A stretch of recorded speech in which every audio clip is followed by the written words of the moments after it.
Carta do apóstolo Paulo aos Filipenses, capítulo de número 2. Está escrito: portanto, se há algum conforto em Cristo, se há alguma consolação de amor, se há alguma comunhão no Espírito, se há alguns entranháveis afetos e compaixões, completai o meu gozo, para que sintais o mesmo, tendo o mesmo amor, o mesmo ânimo, sentindo uma mesma coisa.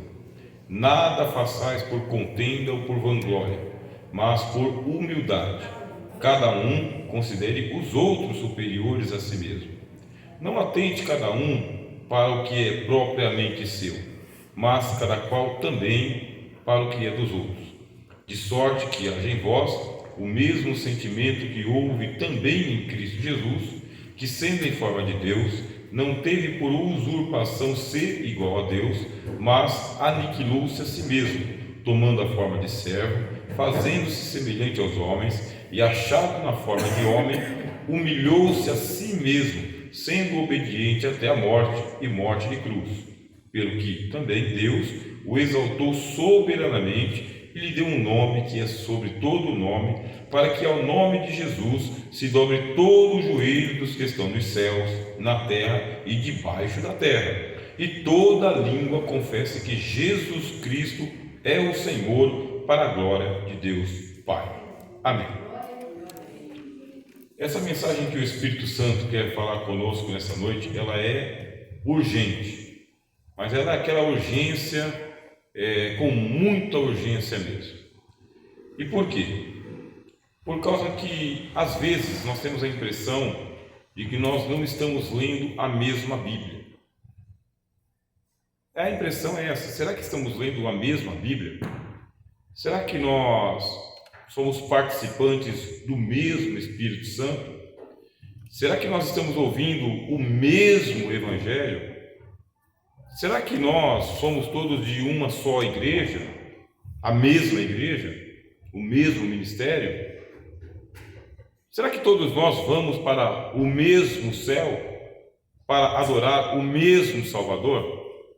E por que eu estou aqui enfatizando essa questão da mesmice? É porque às vezes a gente tem a impressão que não, que as Bíblias são muito diferentes, que às vezes a gente sai da igreja no domingo e quando volta aqui na terça-feira não é a mesma igreja, ou que a gente anda no mesmo setor ou no mesmo ministério e a gente entra assim em igrejas diferentes. Será que eu estou num ministério diferente? Será que provavelmente alguma coisa está errada? Eu sinceramente, dia desses eu tive que enviar uma mensagem para perguntar assim: o endereço era esse mesmo? Qual que é o nome do dirigente? É isso mesmo? Ou estou entrando em igreja errada? Porque o que é que está acontecendo? Está acontecendo o que não deveria estar acontecendo. Nós estamos discordando demais. Não é uma discordância aqui ou outra acolá. É uma discordância generalizada sobre muitas coisas que não deveria haver. Nós deveríamos ter concórdia e não discórdia. Ter discordância é natural, mas muitas vezes a discordância leva para a discórdia. O que significa discordar? É quando dois corações não estão batendo no mesmo ritmo. Discordar é isso: eu tenho o meu coração que bate num ritmo, você tem o seu coração que bate em outro ritmo, aí um faz tum e o outro faz tá, tum, tá, tum, tá, tum, tá. Aí os dois corações que estão discordando, daqui a pouco eles estão entrando numa discórdia. O que é a discórdia? É quando um coração é contra o outro. Uma coisa é seu coração bater de um jeito e o outro bater do outro. Aí é uma discordância, ritmos diferentes. O outro é a discórdia, quando um está odiando o outro, quando um está combatendo contra o outro. Então, ter discordância a gente vai colocar no nível do tolerável, do comum, do natural. Acontece mesmo, mas depois vem a concórdia. A concórdia acontece quando? Quando nós temos misericórdia. Quando que acontece a concórdia? Quando eu tenho misericórdia daquele irmão que está discordando de mim, aquela irmã que está discordando de mim, e aquele irmão de quem nós estamos discordando também tem misericórdia de mim. Vejam só as palavras: concórdia, discórdia, misericórdia e concórdia. Então você tem aqui as palavras que estamos concordando, discordando e sendo misericordioso. Tudo isso vem do coração. A palavra córdia é coração. Sabe o cardiologista? O cardiologista não é o médico do cardio. O cardio é o coração. Então ele é o cardiologista. Nós podemos ter algumas discordâncias? Sim. Cada coração um coração. Mas quando as nossas discordâncias nos levam para as discórdias, aí tem que entrar um cardiologista na história. Alguém tem que dizer o seguinte: olha, a sua coronária está sofrendo aqui uma interrupção sanguínea. Você vai infartar. Desse jeito não dá. Estou usando aqui a livro de ilustração. Como assim? Nós somos um só povo. É uma só Bíblia. É um só céu. É um só Salvador. Não tem como ter uma doutrina aqui e outra doutrina acolá, sendo que as duas discordam e as duas serem verdadeiras. Não tem como. Se é uma doutrina aqui e outra acolá, uma é a verdadeira e outra é a falsa. Oh, meu Deus. Uma é de Cristo e a outra é do anticristo. Uma é do céu e a outra é do inferno. Verdade. Uma é da Bíblia e a outra é do diabo. Não tem como. E se nós não entrarmos aqui numa concórdia com o coração, nós não vamos descobrir qual que é a verdadeira e qual que é a falsa. Por quê? Porque vai haver aí um partidarismo. Isto é, eu prefiro essa daqui e a outra prefere aquela lá. E essas duas pessoas que estão discordando vão levar a igreja toda para uma discórdia.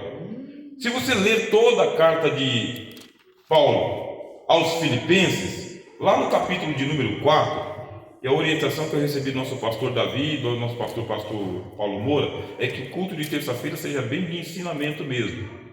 Quinta-feira vocês têm aí as campanhas e outras pregações mais avivadas, mas na terça-feira seja mais de ensinamento. Então vamos ficar aqui na Bíblia. Capítulo 4 de Filipenses. Paulo fala assim, no versículo de número 1 e no versículo de número 2. Portanto, meus amados e muito queridos irmãos, minha alegria e coroa, estai assim firmes no Senhor, amados. Rogo a Evódia e rogo a Síntique que sintam o mesmo no Senhor. Por que Paulo está falando Evódia, Síntique, sintam o mesmo no Senhor? Por quê? Estas duas irmãs estavam em discórdia na igreja de Filipos. É uma igreja de alegria. Irmãos e irmãs, já é uma igreja sofrida, já é uma igreja com dificuldades, já é uma igreja com poucos recursos, já é uma igreja que anda no chinelo, mas chega. Não dá para a gente sermos em poucas pessoas, porque somos poucos, e a gente ficar em discórdia uns com os outros por qualquer motivo. Quando a gente perceber que já está acontecendo uma discordância, dois corações não estão batendo no mesmo ritmo, é nessa hora que a gente para a discussão, é nessa hora que a gente para com a contenda, é nessa hora que a gente para com a conversa e vamos fazer outra coisa.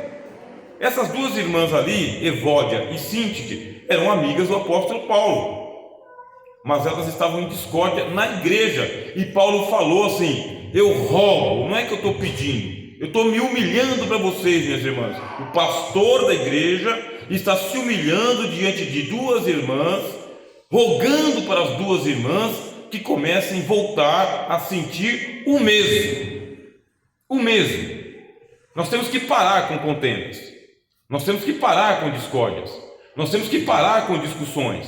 Nós temos que parar com guerras e pelejas. Nós temos que parar de puxar a corda para um lado e a corda para o outro. Nós temos que parar de fazer a divisão no corpo de Cristo, como se o corpo de Cristo tivesse multifacetado. Já basta, meus irmãos, o que Cristo sofreu lá na mão dos romanos. Já basta as chicotadas que tomou. já basta as pauladas que deram nele, já basta as bofetadas que ele recebeu, já basta as cusparadas que deram nele, já basta a coroa de espinho, já basta os cravos nas mãos, já basta a lança no peito, já basta o fel que deram para ele beber. Ele não merece mais que a sua igreja esteja em discordância por assuntos tão triviais, assuntos tão cotidianos, assuntos tão banais. Se Paulo pediu para que isso aconteça na igreja de Filipe, como que isso não se aplica a nós, que somos uma igreja tão numerosa, muito numerosa, e a gente sabe que tem muita discórdia e discordância, e por isso que nós nos perguntamos: será que nós estamos lendo a mesma Bíblia? Será que todos estamos bebendo do mesmo Espírito Santo? Será que todos estamos comendo do mesmo pão mês a mês e bebendo do mesmo cálice? Não dá, meus irmãos, para uma pessoa pegar um pão e o outro pegar o outro pão e falar: o meu pão é mais sagrado do que o pão daquela irmã. Eu estou comendo pão em santidade, aquela irmã em pecado. Aquele irmão em santidade, aquele irmão em pecado. Parou com isso. É um só pão. O apóstolo Paulo, na primeira carta aos Coríntios, capítulo 14, ele fala: se um membro for honrado, todo o corpo é honrado. Verdade. Um membro é honrado, todo o corpo é honrado. Mas se um membro for desonrado, todo o corpo padece, diz a Bíblia. Não tem como nós queremos ser independentes dos outros ou melhores que os outros. É isso que aqui diz a Bíblia. Paulo diz, capítulo 2 de Filipenses: portanto, se há algum conforto em Cristo. Tem conforto em Cristo, irmãos? Ser de Cristo não é confortável? Saber que nós estamos em Cristo, que Cristo nos salvou, Cristo nos tirou do poder de Satanás, Cristo, Ele limpou a nossa ficha diante de Deus, estamos de alma lavada, de alma limpa, nome escrito no livro da vida, Espírito Santo no coração. É confortável, meus irmãos, sabermos que nós estamos em Cristo e não no mundo, e não no pecado, e não no inferno. Estamos em Cristo. Não é confortável? É muito confortável. Eu digo para meu filho, que tem 11 anos de idade, e eu cuido muito bem do meu filho. Eu considero que cuido muito bem. Cuido muito bem dele, da saúde, da educação, da vida emocional dele, da vida espiritual dele. Aí eu falo para ele: meu menino, você tem a vida boa, a sua vida é boa. Você tem a sua cama, você tem o seu guarda-roupa, você tem o seu quarto, você tem os seus sucrilhos, você tem o seu leite, o pai leva você para a escola, a perua pega você na escola, traz você para casa, você tem pares de tênis aí, você tem roupa, você tem uma vida boa. Valorize. Não deixa ninguém tirar esse conforto de você, não deixa ninguém arrastar você para o caminho errado, para o descaminho. Preserve esse negócio aí, ó. Tá vendo que vida boa? Você chega em casa, abre a sua porta, tem a sua televisão, tem a sua geladeira. Agora, isso não está acontecendo com o filho de muita gente, porque tinha e perdeu mesmo, foi para o crime, foi para as drogas, foi para um descaminho, está vivendo aí sem lar, sem casa, sem segurança, sem saúde. É muita gente aí que está com a cabeça totalmente atrapalhada, porque absorveu as ideologias de um partidarismo perverso que tomou conta do Brasil, que quer voltar para governar o nosso país de novo. Aí estão tudo aí à base de remédio, à base de psicotrópicos, e não tem psiquiatra que cura a cabeça dessa juventude. Por quê? Porque perderam essa paz. De igual forma, meus irmãos, não é bom ser crente? Fala a verdade. Não é ótimo ser crente? Não é ótimo, não é muito bom ser crente? Ter um nome escrito no livro da vida. E a Bíblia ainda diz: olha, se você precisar, aos seus anjos, quando precisar, aos seus anjos dará ordem a teu respeito. Você vai ver 1000 cair ao teu lado, 10.000 à tua direita, e você ali com o anjo do Senhor acampando ao seu redor daqueles que o temem. Livro da vida, anjos a serviço. O que você e eu queremos mais? Estamos confortáveis em Cristo. Nós estamos confortáveis sendo crentes. Eu estou confortável com a minha fé, confortável com a minha certeza de salvação, confortável com a paz que eu tenho com Deus. Não tem conflito com Deus, irmã. Não tenho nenhum conflito. Eu não tenho os olhos do Senhor como chama de fogo voltados contra mim para me consumir na sua ira. Estou em paz com Deus.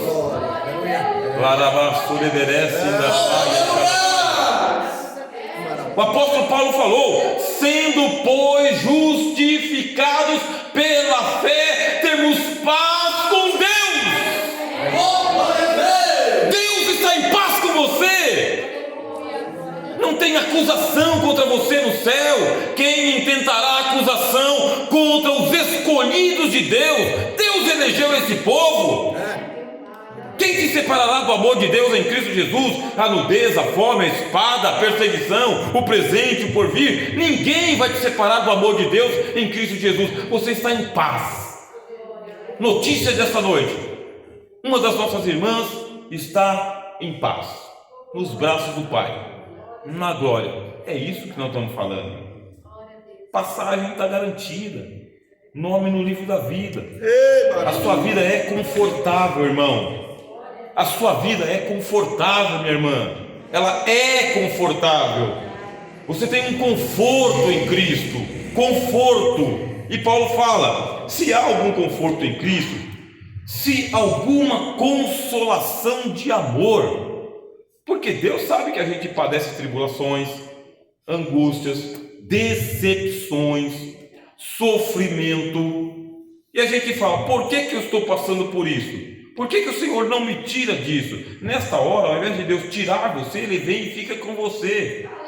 Ele fica com você na hora do desemprego, fica com você na hora da doença, fica com você na hora da tristeza. Ele não se aparta de você, Ele te consola, Ele mostra a presença dEle, Ele te carrega no colo, sim, te fortalece, aumenta a sua fé, você sente mais virtude, mais graça, mais vontade de glorificar a Deus, Ele te consolando. E Paulo nos diz aqui: se há alguma consolação de amor, se há alguma comunhão no Espírito, minhas irmãs e meus irmãos, vocês sabem o que é comunhão no Espírito, com toda certeza. Comunhão no Espírito significa comum união, é uma koinonia, é quando você está debaixo dentro da mesma casa e você e o Espírito Santo na mesma casa comem do mesmo prato, do mesmo pão, da mesma água. Isso é uma comunhão no Espírito. Não é só Deus que não tem conflito nenhum com os senhores. O Espírito Santo não tem conflito nenhum com os senhores. Mas é nenhum. O Espírito Santo não está conflitando no seu coração, pedindo: Senhor, me tira daqui que eu não aguento mais ficar no coração desse irmão. Não tem isso.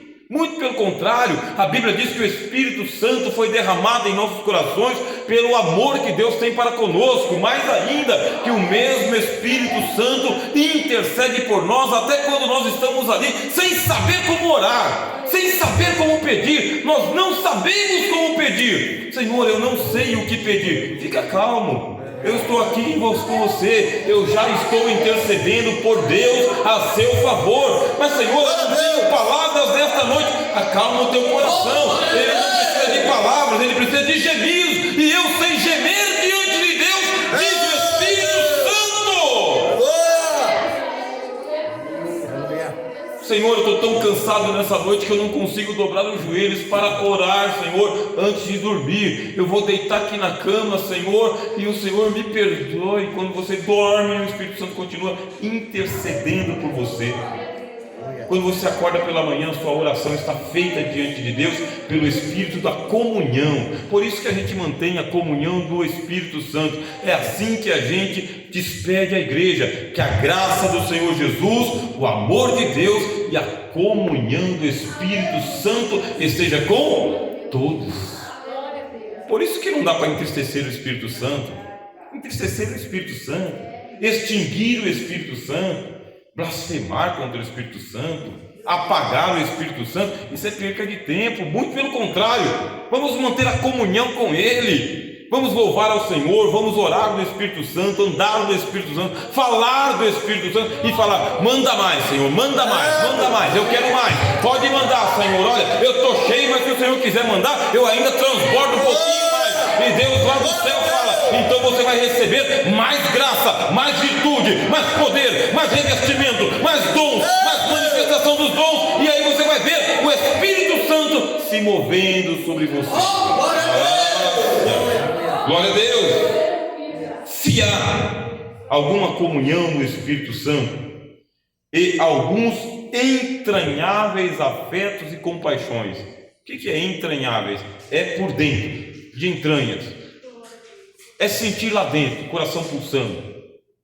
É sentir esse carinho pela igreja, pelos irmãos, pelas irmãs. É sentir esse carinho pelas nossas crianças, nossos jovens, nossos adolescentes, nossos obreiros, nossos anciãos, nossos visitantes. Entranháveis, afetos e compaixões, diz a Bíblia. É deixar o coração se envolver com as coisas de Deus. Não me envolvo mais. Eu já me envolvi e já sofri muito, então volta a sofrer mais um pouquinho. Se envolve com o coração, se envolve com a emoção, se envolve com o sentimento, coloca sentimento nas coisas. Eu sou um guitarrista, venho aqui só de vez em quando para dedilhar a minha guitarra. Coloca coração nas cordas. Eu sou só um sonoplasta que cuida. Não, coloca o seu coração aí na sua mesa de som. Eu sou regente aqui. Coloca o coração na sua regência. Rege com vontade, com alegria. Oh, glória a Deus. Eu venho aqui, sabe, eu participo do trabalho para o pastor ver que eu estou aqui. Não, aproveita que você está aqui e coloca coração nisso aí. Pastor, cheguei, paz do Senhor Jesus. Porque quando você coloca o coração, ninguém te barra, ninguém te segura, ninguém te ofende. Tem que ter sentimento nas coisas de Deus. A gente não é robô, a gente não é máquina, a gente não é inteligência artificial, a gente não é celular, a gente não é computador, a gente não é carro, a gente não é pedra, a gente é gente. Não é isso? E gente é aquilo que tem inteligência, gente é aquilo que tem braços e pernas, e gente é aquilo que tem coração, e no coração muito sentimento. Eu faço com sentimento. Tudo que eu vou fazer para Deus e para as pessoas, eu faço com sentimento. E faço com muito sentimento. Coloco todo o meu coração ali. Por quê? Porque eu estou fazendo com amor, com vontade, com carinho. Mas eu coloco tanto sentimento ali que é difícil alguém me ofender. É difícil alguém me entristecer. É muito difícil. Quando você coloca todo o seu coração, a pessoa tem que colocar todo o ódio dela para poder te ofender. Porque senão, é pouco, meu irmão. É pouco, vocês estão entendendo? Estou falando num bom português. Vou dizer o seguinte, olha, quando você coloca assim 50 centavos, você pensa assim, se eu perder é só 50. Só 50 centavos não faz muita diferença, nem barulho no cofrinho. Então faz o seguinte, coloca 5 mil. Se você perder, você perde 5 mil. Aí você fala, bom, não é qualquer coisa que vai me tirar os meus 5 mil. Não, eu coloquei foi 5 mil aqui. Então eu vou ficar aqui teimando até esses 5 mil render 10 mil, até valer a pena. Se você fizer com um pouquinho de sentimento, sabe? Vou até aqui, porque se me ofender, eu já dou um passo atrás. Você não consegue ir muito longe. Coloca todo o teu coração, coloca todo o teu sentimento, coloca toda a tua alegria, aposta todo o seu ministério, aposta tudo. Eu quero ver você se melindrar, eu quero ver você se ofender, eu quero ver você ficar, tá pastor, tá aqui meu cargo de volta aqui. Não, faz com vontade, ensaia com vontade, ora com vontade, contribui com vontade, lidera com vontade, evangeliza com vontade, prega com vontade. Eu quero ver alguém te ofender, rapaz.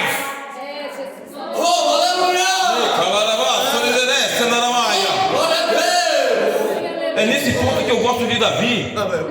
O Davi viu que a praga estava pegando a Israel de ponta a ponta.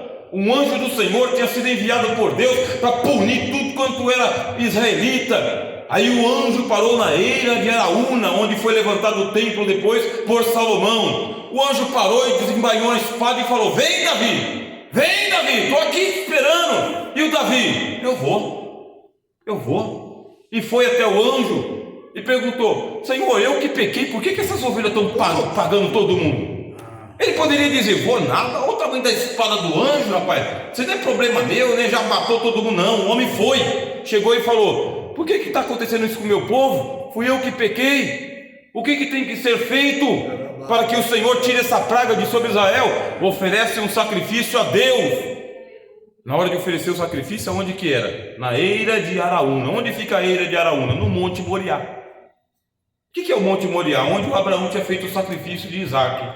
No mesmo lugar que o Isaac foi sacrificado, chegou lá Davi, conversou com Araúna, e o Araúna falou: ó, meu senhor, se o senhor quiser, pode pegar qualquer pedaço de terra aí, é tudo seu, o senhor é rei. Aí ele falou: não, coloca o preço.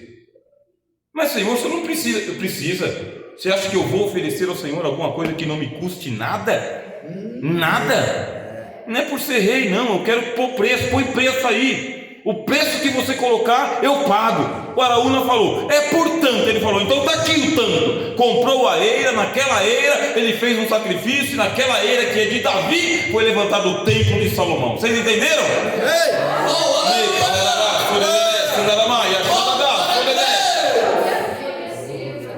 Ah, minhas irmãs, meus irmãos, a gente tem que aprender a colocar preço nas coisas de Deus, valor nas coisas de Deus. Põe o coração, põe todo o teu coração, aposta todo o teu sentimento, ninguém te ofende. Porque quando você pensar: não é isso, o preço que eu paguei para chegar até aqui foi muito alto para eu desistir agora, então vai ficar tudo. Glória a Deus! Oh, glória a Jesus! Então, se alguns entranháveis afetos e compaixões, Paulo fala: completai o meu gozo. Espera aí, já tem tudo isso, mas ainda está faltando alguma coisa. Não, mas é muita exigência. Não é muita exigência. Eu acho que nós estamos pouco exigentes. Não sei vocês, mas eu acho que nós estamos pouco exigentes, exigindo pouco. Na verdade, nós estamos exigindo o mínimo necessário. Sabe o que é o mínimo necessário? É você chegar assim no posto de gasolina e falar: coloca 20 reais aí para eu poder chegar ali até casa da minha mãe. Isso é o mínimo necessário. É o mínimo. 20 reais, 2 litros de gasolina, 40 quilômetros, sei lá, 30 quilômetros, né? Se a casa da mãe é